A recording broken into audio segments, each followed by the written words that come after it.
तो जय हिंद साथियों, सभी का स्वागत है। टाइटल से आपने देख लिया होगा कि ये जो वीडियो सीरीज़ हम कर रहे हैं ये रिवीजन सीरीज़ है इंटरमीडिएट बिहार बोर्ड के छात्रों के लिए, 12th के छात्रों के लिए, क्योंकि उनका एग्ज़ाम बहुत ही नज़दीक है। ठीक है, तो चलिए मैं अपना कैमरा ऑफ कर लेता हूँ और जो नोट्स है वो मैंने अपने टेलीग्राम चैनल पे पहले ही शेयर कर दिया, मैं वहीं से ले रहा हूँ। आप यहाँ से जाके सीधा उसको देख सकते हैं। ठीक है, इसका मैं लिंक डिस्क्रिप्शन में दे दूँगा। तो इसको हम चैप्टर वाइज़ करने वाले हैं। ठीक है, इसमें मैंने डायग्राम्स भी लिए हैं, कुछ मेन जो पॉइंट्स हैं वो लिए हैं, कुछ क्वेश्चन आंसर्स लिए हैं और एमसीक्यूज़ लिए हैं। ठीक है, तो 15 से 20 मिनट का मैं इसको वीडियो रखना चाहूँगा, तो ये लंबा होगा और हर चैप्टर के लिए हम करने वाले हैं। तो हमारा जो फर्स्ट चैप्टर है वो क्या है? Sexual reproduction in flowering plants और पुष्पी पौधों में चल भाई, पुष्पी पौधों में क्या? पुष्पी पौधों अरे हाँ सॉरी पुष्पी पादपों में लैंगिक प्रजनन। ठीक है, तो यहाँ से देखो 2-3 बातें हो रही हैं। एक तो पुष्पी मतलब कि वैसे पौधे जिनमें पुष्प लगते हैं। ठीक है, अंग्रेजी में इसको हम क्या बोलते हैं? एंजियोस्पर्म्स बोलते हैं। ओके, और लैंगिक प्रजनन, तो लैंगिक है तो शायद हो सकता है अलैंगिक प्रजनन भी हो। ठीक है, तो 2 तरीके के प्रजनन है। एक कौन सा है? एक तो लैंगिक है, एक कौन सा है? एक लैंगिक प्रजनन, एक अलैंगिक प्रजनन। ठीक है, तो जो पुष्प धारण करते हैं पौधे उन्हीं में क्या होता है? लैंगिक प्रजनन होता है। जो पुष्प धारण नहीं करते हैं उनमें लैंगिक प्रजनन नहीं होता है। ठीक है, इसीलिए हम यहाँ पे क्या पढ़ रहे हैं? लैंगिक प्रजनन वैसे पौधों में जो पुष्प धारण करते हैं। तो लैंगिक और अलैंगिक में डिफरेंस क्या है? तो लैंगिक में पहला डिफरेंस तो ये हो गया कि वैसे पौधों में होगा जिनमें क्या होता है? पुष्प धारण होता है, और जिनमें पुष्प धारण नहीं होता उनमें तो होने का सवाल ही नहीं है। ठीक है, दूसरा डिफरेंस क्या है? जो अलैंगिक प्रजनन है उसमें फूल की आवश्यकता नहीं होती, उसमें तना से हो जाता है, नया पौधा बन जाता है, जड़ से बन जाता है। ठीक है, और पत्तों से बन जाता है। ठीक है, पत्तों से नया पौधा बन जाता है। ये अलैंगिक का बात है। लैंगिक की अगर हम बात करें, लैंगिक की बात करें तो उसमें क्या जरूरत पड़ता है? उसमें फूल का जरूरत पड़ता है और उसमें नर और मादा युग्मकों को एक साथ आना पड़ता है, तब जाकर नया पौधा बनता है। देखिए, जैसे अगर तना से बन रहा है तो क्या आपने अभी ऐसा कभी देखा है कि 2 तना आके मिलता है तब जाके एक नया पौधा बनता है? नहीं, एक तना है तो इसी से निकल जाएगा। या फिर आपने केला देखा होगा तो केले से क्या होता है? वो अपने से निकलते हैं। ठीक है, उसमें बीज का ज़रूरत नहीं पड़ता है। ओके, तो लैंगिक में क्या है? 2 जो नर और मादा के युग्मक है, एक नर एक मादा के युग्मक आएँगे तब जाके नया पौधा बनेगा। ठीक है, ये ज़रूरी क्यों है? ये ज़रूरी है, आनुवांशिक विविधता लाता है। ठीक है, और नई प्रजातियों के विकास में सहायक होता है। ठीक है, और फूल को हम क्या बोलते हैं? तो फूल को हम बोलते हैं पौधों का प्रजनन अंग। ठीक है, यहाँ पे मैंने फूल का जो चित्र है डायग्राम लगा रखा है, एनसीईआरटी का ही लिया है मैंने, कहीं से कोई ज़्यादा रिसर्च नहीं है। आप एनसीईआरटी का ले लीजिएगा, अगर डायग्राम बनाने का भी आता है तो आप एनसीईआरटी का प्रैक्टिस कर लीजिएगा और उसी को जाके एग्जाम में बनाइएगा। ओके, तो फूल के अलग अलग पार्ट्स हैं, 4 पार्ट्स हैं। बाह्यदल सेपल्स बोलते हैं, इसका जो कलर होता है वो कैसा होता है? ग्रीन होता है, और इसका काम क्या है? तो कली की रक्षा करना। जब फूल जब होता है कली स्टेज में होता है तो उसकी रक्षा करना। ठीक है, उसके बाद क्या आता है? तो पुष्पदल का जो कलर होता है वो कैसा होता है? रंगीन होता है। ठीक है, एक ही कलर का नहीं होता है, कोई हरा भी हो सकता है, बट ज़्यादातर इसका क्या होता है? लाल होता है, गुलाबी होता है, पीला होता है। ठीक है, करता क्या है? तो परागणकर्ताओं को आकर्षित करता है। ठीक है, तो ये ऊपर के जो 2 हैं, बाह्यदल और पुष्पदल, ऊपर के जो 2 हैं बाह्यदल और पुष्पदल, इनको हम क्या बोलते हैं? सहायक प्रजनन अंग। इनको हम क्या बोलते हैं? सहायक प्रजनन अंग। और ये पुंकेसर जो हमारा स्टेमन है वो पुंकेसर जो हमारा स्टेमन है वो मेल पार्ट है। अरे तो गड़बड़ हो गया। अच्छा, पुंकेसर जो हमारा वो स्टेमन है वो मेल पार्ट है। ओके, एंड जो फीमेल पार्ट है वो हमारा कौन है? वो हमारा है स्त्री केसर। तो ये जो दोनों हैं, मेल और फीमेल वाले जो दोनों हैं, इनको हम क्या बोलते हैं? तो ये हमारे मुख्य प्रजनन अंग है, ये हमारे मुख्य प्रजनन अंग है। ठीक है, तो मेल वाला जो पुंकेसर है उसमें क्या बनेगा? तो पोलन ग्रेन्स बनेगा, उसी को हिंदी में क्या बोलते हैं? परागकण बोलते हैं। और स्त्री केसर में क्या बनेगा? जो फीमेल पार्ट है उसमें अंडाणु का निर्माण होगा। और यही बाद में क्या होंगे? यही बाद में जो पोलन ग्रेन्स है और जो अंडाणु है ये दोनों जाके मिलेंगे तब जाके नए पौधे का निर्माण का शुरुआत होगा। ठीक है, तो दोनों को मिलने के लिए ज़रूरी है, दोनों को मिलाना ज़रूरी है। ठीक है, क्यों? देखिए, ये जो हमारा है यहाँ पे क्या होता है? ये पुंकेसर का पार्ट है, ठीक है। तो यहाँ पे पोलन ग्रेन्स का निर्माण होगा और यहाँ पे स्त्री केसर है, तो वहाँ पे मेल फीमेल गैमेट का निर्माण होगा, ठीक है। तो इन दोनों को मिलाना पड़ेगा ना भाई, इन दोनों को मिलाना पड़ेगा, ठीक है, इन दोनों को मिलाना पड़ेगा। तो इन दोनों को मिलाने का जो प्रोसेस है, ठीक है, देखो दो प्रोसेस है, एक तो पोलिनेशन है, एक फर्टिलाइजेशन है, ठीक है। तो पोलिनेशन जो है वो क्या है, वो परागण है। पोलिनेशन क्या है, वो परागण है। और परागण में हम सिंपल सा इतना करते हैं कि एंथर से, ये जो हमारा एंथर है, ठीक है, एंथर को हम हिंदी में क्या बोलते हैं, यहाँ पे देख लीजिए, एंथर को हम हिंदी में क्या बोलते हैं, एंथर को हिंदी में ये पंखुड़ी, ठीक है, पंखुड़ी। ओके, तो इसमें क्या होगा, पोलन ग्रेन्स रहेगा, ठीक है। तो यहाँ से इसको उठाना है और यहाँ ला लेके आना है। क्यों, जो स्त्री अंडाणु है वो यहाँ पे रखा हुआ है, तो मिलाना पड़ेगा ना भाई। तो देखो यहाँ से यहाँ लाना, यहाँ से यहाँ लाना, मतलब एंथर से स्टिग्मा पे लाना, एंथर से स्टिग्मा पे लाना, एंथर से स्टिग्मा पे लाना क्या कहलाता है, transfer of pollen grains from anther to stigma कहलाता है पोलिनेशन, ठीक है। बस इतना सा ही ट्रांसफर क्या है, पोलिनेशन है। फर्टिलाइजेशन फिर यहाँ पे आके होगा। तो पोलिनेशन क्या है, transfer of pollen grains from anther to stigma, transfer of pollen grains from anther to stigma is pollination, ठीक है। हिंदी में इसी को करके देखते हैं भाई। परागण, परागकण मतलब पोलन ग्रेन्स का, पुंकेसर मतलब एंथर से स्त्री केसर तक, मतलब कि जो हमारा ये है पुंकेसर है, पुंकेसर क्या है, एंथर, जो मैं अंग्रेजी में बोल रहा था ना, एंथर, ठीक है। एंथर से यहाँ एंथर पे क्या रहेगा, तो एंथर में एक तरीके से कह सकते हैं आप पोलन ग्रेन्स, यहाँ से पोलन ग्रेन्स आएंगे और जाएगा किसके पास, तो स्टिग्मा के पास जाएगा, ठीक है, किसके पास जाएगा, तो स्टिग्मा के पास जाएगा। तो transfer of pollen grains from anther to stigma is known as pollination. परागकणों का पुंकेसर से स्त्री केसर तक पहुंचना क्या कहलाता है, परागण कहलाता है, ठीक है। चलो, तो ये दो तरीके से होते हैं, एक होता है सेल्फ पोलिनेशन स्वपरागण, दूसरा होता है क्रॉस पोलिनेशन पर परागण, ठीक है। डिफरेंस क्या है, डिफरेंस ये है, जब परागकण उसी फूल या उसी पौधे के स्त्री केसर पर, मतलब कि सेम रहेगा, ठीक है। यहाँ पे क्या हो रहा है, फूल जो है सेम पौधे का है, तब क्या होगा हमारा सेल्फ पोलिनेशन, एक पौधे से दूसरे पौधे के स्त्री केसर पर जाएगा, परागकण क्या हो जाएगा, पौधा चेंज हो जाएगा, ठीक है। तो क्या हो जाएगा, तो क्रॉस पोलिनेशन या फिर परस्पर परागण हो जाएगा, ठीक है। तो इसको आप देख लीजिएगा। ओके, इसके जो एजेंट्स हैं, तो ट्रांसफर होने के लिए एजेंट चाहिए ना, अपने आप तो नहीं हो जाएगा, तो क्या होगा, हवा से हो सकता है, इंसेक्ट से हो सकता है, या फिर जल से हो सकता है, ठीक है। तो हवा से होने के लिए क्या चाहिए भाई, हल्का होना चाहिए, ठीक है। इंसेक्ट से होने के लिए क्या होना चाहिए भाई, इंसेक्ट से होने के लिए, कीट से होने के लिए क्या होना चाहिए, उसके बॉडी में चिपकना चाहिए। जैसे ही कोई, ये हमारा मान लो कोई फ्लावर है, ठीक है, ये हमारा कोई फ्लावर है, इस पे आकर कोई इंसेक्ट आया तो क्या हो जाएगा, उसके बॉडी में चिपक जाना चाहिए, तब जाके फिर वो दूसरे फ्लावर पे बैठेगा, फिर तीसरे फ्लावर पे बैठेगा। तो हवा से पोलिनेशन होने के लिए क्या चाहिए, हल्के पोलन ग्रेन्स होने चाहिए, ठीक है। इंसेक्ट से चिपकाव होने चाहिए और जल में तो वो तैर सके, ऐसे होने चाहिए, ठीक है।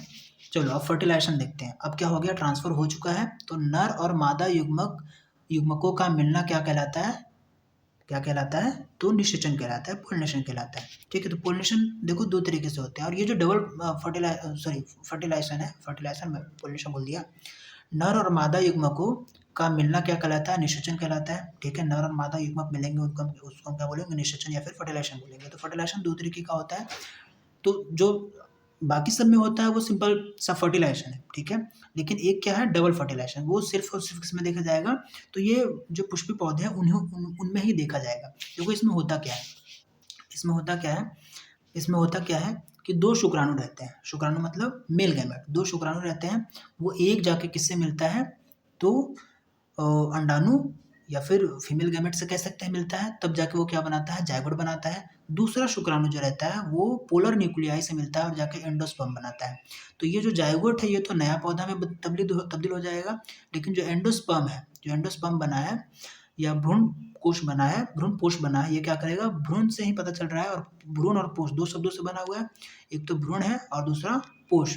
तो भ्रूण का पोषण के लिए जो फूड होगा वो इसी से मिलेगा। जायगोट के डेवलपमेंट के लिए, युग्मन के डेवलपमेंट के लिए, युग्मन के जायगोट के डेवलपमेंट के लिए जो फूड रहेगा वो रिजर्व फूड रहेगा, वो कहाँ रहेगा, एंडोस्पर्म में रहेगा। ठीक है, फिर से मैं इसको करता हूँ। देखिए फर्टिलाइजेशन क्या हो गया, नर और मादा युग्मक का मिलना। नर और मादा युग्मक का मिलना क्या कहलाता है, निषेचन कहलाता है। डबल फर्टिलाइजेशन क्या होता है, डबल फर्टिलाइजेशन में दो शुक्राणु होते हैं। ठीक है, दो शुक्राणु होते हैं, तो पहला शुक्राणु किससे जाके मिलेगा, अंडाणु से मिलेगा, और वो जाके जायगोट बनाएगा, और ये जायगोट क्या बनेगा, तो नया पौधा बनेगा। ठीक है, दूसरा जो शुक्राणु है वो क्या करेगा, पोलर न्यूक्लियाई से मिलेगा। तो पोलर न्यूक्लियाई, दो पोलर न्यूक्लियाई रहते हैं, और एक आके क्या मिलता है हमारा, इसको थोड़ा इस तरीके से करता हूँ। दो हमारे क्या है, एक पोलर न्यूक्लियाई, दूसरा पोलर न्यूक्लियाई। अब यहाँ पे आके क्या मिलेगा, एक और हमारा शुक्राणु आके मिलेगा। तो ये तीन सेल्स आके मिल रहे होते हैं। ठीक है, तीन सेल्स आके मिल रहे होते हैं, और ये जो बनता है उसको हम क्या बोलते हैं, एंडोस्पर्म बनता है। और ये किस में सहायक होता है, तो जायगोट के डेवलपमेंट में सहायक होता है। और यहाँ पे तीन सेल्स आ रहे थे, एक दो तीन, यहाँ पे कितने सेल्स आ रहे थे, तो दो पोलर न्यूक्लियाई था, और एक हमारा स्पर्म सेल आया था। ठीक है, सॉरी मेल गैमेट आया था, स्पर्म नहीं, मेल गैमेट आया था। ओके, तो जाके तीन सेल्स मिल रहे हैं, इसीलिए हम इसको क्या बोलते हैं, ट्रिपल फ्यूजन बोलते हैं। इसको हम क्या बोलते हैं, ट्रिपल फ्यूजन। तीन जन मिल रहे हैं इसलिए ट्रिपल फ्यूजन हो गया। ठीक है, ये डायग्राम में भी यहाँ जाके दे रखा है। ठीक है, चलो जो चीज़ें मैंने वहाँ पे बताई वही यहाँ पे दे रखा है। ये देखो, ये दो पोलर न्यूक्लिया यहाँ पे आपको दिख रहे होंगे। ठीक है, इससे जो सेकंड वाला गैमेट, मेल गैमेट है, वो जाके फ्यूज करेगा। और यहाँ पे अगर इसको मैं थोड़ा सा और जूम करूँ, तो यहाँ पे आपको दिख रहा होगा ऊपर में, यहाँ पे कलर चेंज करता हूँ, यहाँ पे जो ऊपर में दिख रहा होगा, इससे फर्स्ट जो मेल गैमेट है वो आके फ्यूज करता है, और वो क्या बनाता है, वही जाके जायगोट बनाता है। ठीक है, चलो एक और क्वेश्चन आप देख ही लीजिए यहाँ से, अगर देख रहे हैं तो जो पोलर न्यूक्लियाई है वो जाके, वो तो हो ही गया। ठीक है, वो न्यूक्लियस बाद में बनता है। ठीक है, चलो तो बीज का फॉर्मेशन अब देखते हैं, सीड और बीज का फॉर्मेशन कैसे होगा भाई। तो हमारा जो जायगोट है वो एम्ब्रॉय में रहेगा। ठीक है, ओव्यूल है वो किसमें बदल जाएगा, सीड में बदल जाएगा, और जो ओवरी है वो फ्रूट में बदल जाएगा। ठीक है, तो इसको अगर देखें आप, तो यहाँ पे ही देख लेते हैं। ठीक है, ये जो बाहर वाला हिस्सा है, ठीक है, वो किसमें बदल जाएगा भाई, वो बदल जाएगा हमारे फ्रूट में, और जो ओव्यूल्स थे वो ओव्यूल्स बदल जाएंगे किसमें, सीड में, और जो जायगोट बना था वही एम्ब्रॉय जाके बनेगा। ठीक है, चलो इसमें जो आपको डायग्राम्स ध्यान में रख लेने हैं, वो तो फ्लावर का स्ट्रक्चर वो मैंने बता दिया। क्रॉस पोलिनेशन और सेल्फ पोलिनेशन में कुछ नहीं करना है, दो पौधे बनाने हैं, दो फूल बनाने हैं, और एक पे एक थोड़ा सा इंसेक्ट बना देना है, और क्रॉस पोलिनेशन पे दिखा देना है कि वो क्रॉस पे जा रहा है और सेल्फ पे जा रहा है। ठीक है, फर्टिलाइजेशन का डायग्राम मैंने ऊपर दिखा दिया है। सीड ये इंपॉर्टेंट नहीं है, ये कुछ इंपॉर्टेंट नहीं है।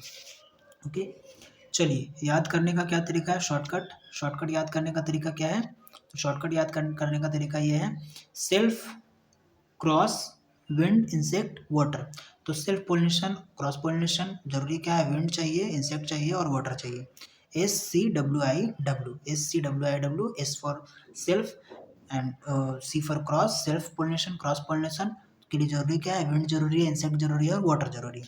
ओके, चलो डबल फर्टिलाइजेशन में क्या दे रखा है भाई, तो डबल फर्टिलाइजेशन को याद करने के लिए दो चीज़ें होंगी, एक तो जायगोट बनेगा और दूसरा एंडोस्पर्म बनेगा। जायगोट फर्स्ट जो मेल गैमेट होगा उसके साथ फ्यूज होना होगा, फिर सेकंड जो है वो second male gamete nuclear polar nuclei के साथ फ्यूज होगा।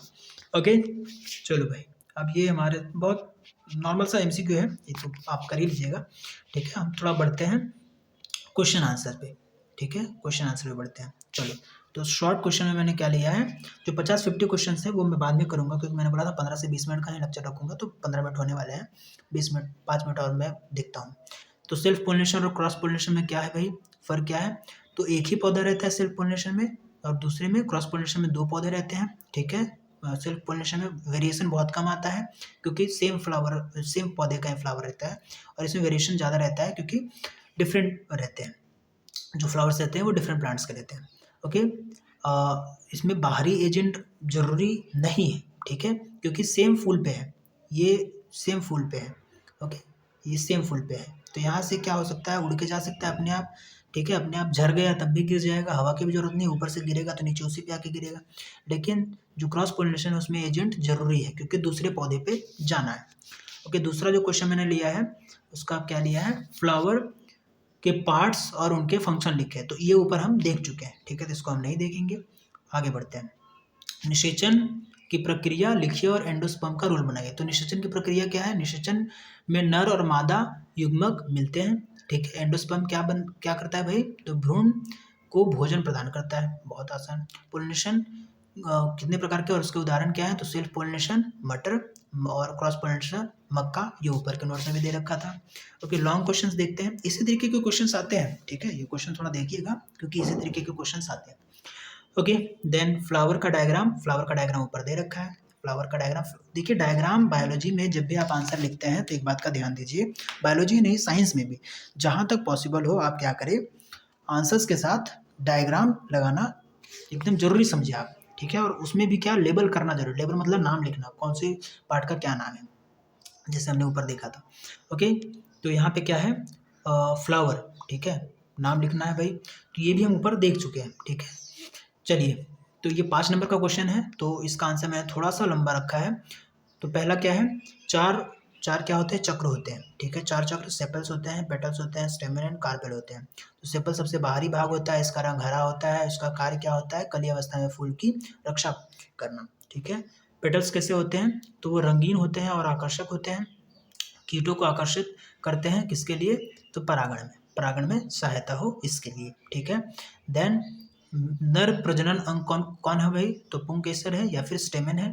ठीक है, उसके 2 पार्ट होते हैं, यही मैं बार बार कह रहा था, एंथर एंड फिलामेंट। ठीक है, तो एंथर क्या करता है, एंथर एंथर एंथर क्या करता है भाई, तो उसमें परागकण रहते हैं, बनता है, होते नहीं है, बनता है। और एंथर देखिए, इसको मैं थोड़ा सा यहाँ पे डायग्राम से बना ही देता हूँ।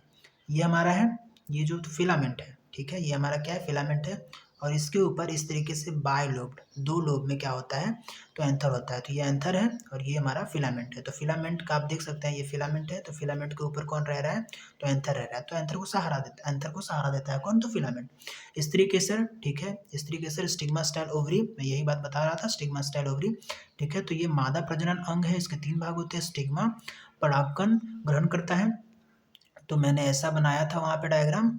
ठीक है, ऐसा मैंने डायग्राम बनाया था। तो इसको हम क्या बोलते हैं, स्टिग्मा, और ये जो लंबा सा रहता है उसको हम बोलते हैं स्टाइल। तो यहाँ पे आके क्या गिरता है, यहाँ पे आके क्या गिरता है, जो एंथर से पोलन ग्रेन्स आ रहे थे वो यहीं पे आके गिरेंगे, जो एंथर से पोलन ग्रेन्स आएंगे वो कहाँ पे आके गिरेंगे, स्टिग्मा में। तो वही कह रहा है परागकण को ग्रहण करता है। ठीक है, स्टाइल क्या करता है, स्टाइल क्या करता है, ये जो लंबी वाली नली है, पराग नली का। तो जब यहाँ पे आते हैं पोलन ग्रेन्स आते हैं, ठीक है, तो पोलन ग्रेन्स आने के बाद क्या होता है, पोलन ट्यूब का फॉर्मेशन होता है। ठीक है, क्या बोलते हैं उसको, पोलन ट्यूब का फॉर्मेशन होता है। वही पोलन ट्यूब क्या बोल रहा है यहाँ पे हिंदी में, पराग नली। ठीक है, और ओवरी में भी क्या होता है भाई, तो ओवरी में क्या होता है, ये फिर से ये डायग्राम आपको एकदम से याद हो जाने चाहिए। ओवरी में क्या होते हैं भाई, तो ओव्यूल्स होते हैं। तो यहीं पे हमने क्या देखा था, यहाँ पे आके क्या बनेगा, फिर से यहाँ पे क्या बनेगा आके भाई, यहाँ पे फर्टिलाइजेशन होगा, निषेचन होगा। ठीक है, तो निषेचन का काम कहाँ पे होगा, तो ओवरी में होगा। ओवरी में क्या होते हैं भाई, तो मेन क्या रहते हैं ओवरी में, ओव्यूल्स रहते हैं, ओव्यूल्स के साथ ही फ्यूज करके नया प्लांट बनता है ना। ओके, तो डायग्राम बनाना जरूरी समझिए, देखिए मैं लिख रखा हूँ, डायग्राम बनाना एकदम अनिवार्य समझिए। तो डबल फर्टिलाइजेशन, और रुक जा भाई, डबल फर्टिलाइजेशन को डायग्राम की मदद से समझाइए, डायग्राम ऊपर दे रखा है। ठीक है, इसको हम देखते हैं। डबल फर्टिलाइजेशन फूलों वाले पौधों की एक विशेष और महत्वपूर्ण प्रक्रिया है। ठीक है, जरूरी प्रक्रिया है। ओके, परागण के बाद स्टिग्मा परागकण स्टिग्मा पर गिरता है। ठीक है, उसको अभी हम डायग्राम से देख चुके हैं। ओके, देन उससे पराग नली पोलन ट्यूब का फॉर्मेशन होता है, छोटा करना पड़ेगा, जो स्टाइल से होते हुए कहाँ जाते हैं, ओवल तक पहुँचता है। ठीक है, अभी हमने देखा पराग नली के अंदर 2 नर युग्मक रहते हैं, स्पर्म लिख दिया इधर जी, स्पर्म नहीं, मेल गैमेट ही रहने दो उसको। ठीक है, मेल गैमेट, स्पर्म नहीं लिखेंगे अपन, मेल गैमेट लिखेंगे। ओके, ठीक है, तो एक किसके साथ होता है, एक फ्यूज होता है, स्पर्म लिख दिया, स्पर्म नहीं लिखिएगा आप, स्पर्म नहीं लिखिएगा। ठीक है, नर युग्मक लिखेंगे या फिर मेल गैमेट लिखेंगे, स्पर्म नहीं लिखेंगे, नर युग्मक या फिर मेल गैमेट। एक किसके होगा, एक किसके साथ होगा, एक ओव्यूल के साथ होगा। ठीक है, एक ओव्यूल के साथ होगा, देन दूसरा किसके साथ होगा, तो ये जाके बनाएगा जायगोट। दूसरा किसके साथ होगा, पोलर न्यूक्लियाई के साथ होगा जाके, और जाके क्या बनाएगा, एंडोस्पर्म बनाएगा, पोलर न्यूक्लियाई के साथ जाके बनाएगा एंडोस्पर्म बनाएगा, ठीक है। तो जाइगोट वाला किस में बदल जाएगा, एम्ब्रायो में बदल जाएगा, और जो 2 पोलर न्यूक्लियाई के साथ हो रहा है वो क्या करेगा, भोजन प्रदान करेगा, बस, ठीक है। फिर से करते हैं, तो यहाँ जो पहला स्पर्म, फिर से करो, स्पर्म नहीं लिखिएगा आप, क्या लिखिएगा, एक नर युग्मक किसके साथ जाके करेगा, तो अंडाणु के साथ करेगा, ठीक है। एक भी नहीं लिखिएगा, ये टेक्निकल लैंग्वेज, टेक्निकल वर्ड नहीं है, क्या लिखिएगा, ओव्यूल लिखिएगा, ओव्यूल लिखिएगा, ओके।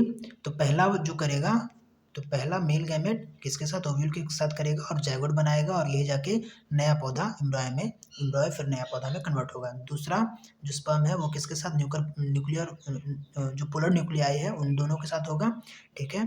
तो इस तरीके से एक पोलर न्यूक्लियाई, दूसरा पोलर न्यूक्लियाई, और हमारा क्या आएगा, तो ये मेल गैमेट आएगा, और ये तीनों मिलके बनाएंगे, क्या बनाएंगे, तो एंडोस्पर्म बनाएंगे, भ्रूण पोष बनाएंगे, और ये क्या करेगा, भ्रूण को पोषित करेगा, भ्रूण को पोषण देगा, ओके। और इसको हम क्या बोलते हैं, ये 3 सेल्स आ रहे हैं ना, 1, 2 और 3, 1, 2, 3 सेल्स आ रहे हैं, इसको हम क्या बोलते हैं, ट्राइफ्यूजन बोलते हैं, ठीक है। चलिए, क्योंकि निषेचन 2 बार हुआ है इसीलिए हम इसको क्या बोलते हैं, डबल फर्टिलाइजेशन बोलते हैं, इसका भी डायग्राम ऊपर दे रखा है, ओके। चलिए 1-2 क्वेश्चन और हैं, हम ले लेते हैं, ओके। देन सीड और फ्रूट फॉर्मेशन, ठीक है। सीड और फ्रूट फॉर्मेशन बहुत ही सिंपल है भाई। निषेचन के बाद फूल में कई परिवर्तन होते हैं, ठीक है, जिससे बीज और फल का निर्माण होता है, ठीक है। निषेचन के बाद क्या होता है, जाइगोट एम्ब्रॉय में बदल जाता है, ठीक है। ओव्यूल जो है सीड में बदल जाता है, और बीज में भ्रूण या फिर भ्रूण, एंडोस्पर्म और सीड कोट होता है, ठीक है। चलिए, फूल का ये हमारा किसमें है, बीज का निर्माण, ये हमारा क्या है, बीज का निर्माण, ठीक है। जाइगोट बदल जाएगा किसमें, एम्ब्रॉय में, ठीक है। ओव्यूल सीड में बदल जाएगा, ओके। बीज में भ्रूण होगा, एंडोस्पर्म और सीड कोट होगा, ठीक है। और फल के निर्माण में अगर हम देखें, फल में क्या होगा, ओवरी जो होगा वो किस में बदलेगा, ओवरी फ्रूट में बदलेगा, ऊपर भी मैंने बताया था, ओवरी फ्रूट में बदलेगा, ठीक है। ओवरी की दीवार फ्रूट बॉल या फिर पीरिकार्प बनेगी, ठीक है। फल की सुरक्षा और प्रसार में मदद करेगी, ठीक है। तो ये हो गया, ओके। यहाँ पे आपको बहुत ज़्यादा वो बनाने की ज़रूरत नहीं है, ठीक है। यह प्रक्रिया पौधे की नई पीढ़ी के निर्माण में सहायक होती है। क्रॉस पोलिनेशन, सेल्फ पोलिनेशन के विभिन्न एजेंट्स कैसे कैसे हैं भाई, यहाँ ये भी एक जरूरी क्वेश्चन है, ठीक है। तो इंसेक्ट के लिए कैसा चाहिए भाई, तो फूल कैसा होना चाहिए, रंगीन होना चाहिए, उसमें नेक्टर होना चाहिए, तभी तो अपने फायदे के लिए आएगा ना, तुम्हारा पोलन ग्रेन ट्रांसफर करने थोड़ी ना आएगा, ठीक है। और परागकण जो होने चाहिए, पोलन ग्रेन्स होने चाहिए, वो कैसे होने चाहिए, तो चिपकाऊ होने चाहिए। परागकण कैसे होने चाहिए, तो चिपकाऊ होने चाहिए, ओके। उदाहरण क्या है, मधुमक्खी है, ठीक है। मधुमक्खी जाती है ना नेक्टर के लिए, शहद के लिए जाती है, नेक्टर मतलब शहद, नेक्टर मतलब शहद, तो शहद के लिए जाती है और शहद इकट्ठा करती है, उसके चक्कर में क्या हो जाता है, जो चिपचिपे ये किधर गया, हाँ, ये जो चिपचिपे पोलन ग्रेन्स होते हैं उसके बॉडी में चिपक जाते हैं, फिर वो दूसरे फ्लावर पे जाती है, तो फिर क्या हो जाता है, पोलिनेशन हो जाता है, ठीक है। तो क्रॉस पोलिनेशन हो गया। विंड, हवा, वायु द्वारा कैसे होगा, तो कैसे होने चाहिए, फूल छोटे और हल्के होने चाहिए, फूल नहीं भाई, हाँ फूल चलेगा, फूल भी चलेगा, सीधा सीधा फूल ही उड़ के जा सकता है, या फिर दूसरा क्या, जो परागकण होने चाहिए वो कैसे होने चाहिए, छोटे फूल की जगह पे आप क्या लिख सकते हैं, परागकण, ठीक है। छोटे फूल की जगह पे आप क्या लिख सकते हैं, परागकण कैसे होने चाहिए, छोटे और हल्के होने चाहिए। परागकण बहुत हल्के और अधिक मात्रा में होते हैं, ठीक है, तभी क्या होगा, उड़ के जाएगा, नहीं तो उड़ के जरूरी थोड़ी है कि एक फूल से उड़ा और दूसरे फूल पे चले जाएगा, नहीं, जरूरी नहीं है। या फिर एक फूल टूटा, जरूरी थोड़ी है कि वो दूसरे फूल पे गिरेगा ही, हो सकता है धरती पे गिर जाए, ठीक है, बच्चे तोड़ के लेके चले जाए, या फिर आप भी तोड़ के लेके चले जा सकते हैं, ओके। वाटर के लिए क्या चाहिए, तैरने योग्य होना चाहिए, तो ये सारी चीज़ें मैंने ऊपर भी दिया था, ठीक है। वायु से क्या है, मक्का और गेहूँ उदाहरण है, ठीक है। और पानी से क्या है, तो वेलिन्सनेरिया है एक एग्जाम्पल है, ओके, ठीक है। एक और लाइन दे रखा है भाई, इन एडेप्टेशंस के कारण क्रॉस पोलिनेशन सफल होता है और जेनेटिक वेरिएशन बढ़ता है, ठीक है। अगर इन ये जो 3 है, ठीक है, इसमें जो विशेषताएं दे रखी हैं, अगर उस तरीके का नहीं हो, जैसे कि अगर फूल रंगीन ना हो, सुगंधित ना हो, उसमें नेक्टर ना हो, शहद ना हो, और चिपचिपे ना हो परागकण, तो इंसेक्शन नहीं हो पाएगा, खत्म हो जाएगा। और छोटे और हल्के अगर परागकण ना हो और ढेर मात्रा में ना हो, तो ये वाला नहीं हो पाएगा। और तैरने योग्य ना हो, तो फिर इस तरीके से नहीं हो पाएगा, तो जो जेनेटिक वेरिएशन हो जाएगा वो फिर लिमिट हो जाएगा, क्योंकि सेल्फ पोलिनेशन में बहुत ज़्यादा जेनेटिक वेरिएशन नहीं आता है, क्रॉस पोलिनेशन में बहुत ज़्यादा वेरिएशन आता है। ठीक है, एग्जाम में लिखने के जो टिप्स हैं वो तो आपको पता है। हेडिंग क्लियर कर दीजिए, सब हेडिंग्स दीजिए, डायग्राम्स जितने हो उतने बनाइए। ठीक है, और कीवर्ड्स अगर आप बहुत ज़्यादा लिख रहे हैं तब कीवर्ड अंडरलाइन कीजिएगा, अगर बहुत ज़्यादा कंटेंट आप नहीं लिख रहे हैं तो कीवर्ड अंडरलाइन नहीं कीजिएगा। ठीक है, तो इसमें हम इतना ही रखते हैं कि जो 50 MCQ है इसको हम बाद में करेंगे, क्योंकि पहले ही ऑलरेडी 25 मिनट का वीडियो हो चुका है। So all the very best. तो चैनल आप सब्सक्राइब कर लीजिएगा एंड जो टेलीग्राम का लिंक है वो मैं दे दूंगा। ठीक है, इससे ज़्यादा आप वीडियो देखिएगा नहीं। धन्यवाद।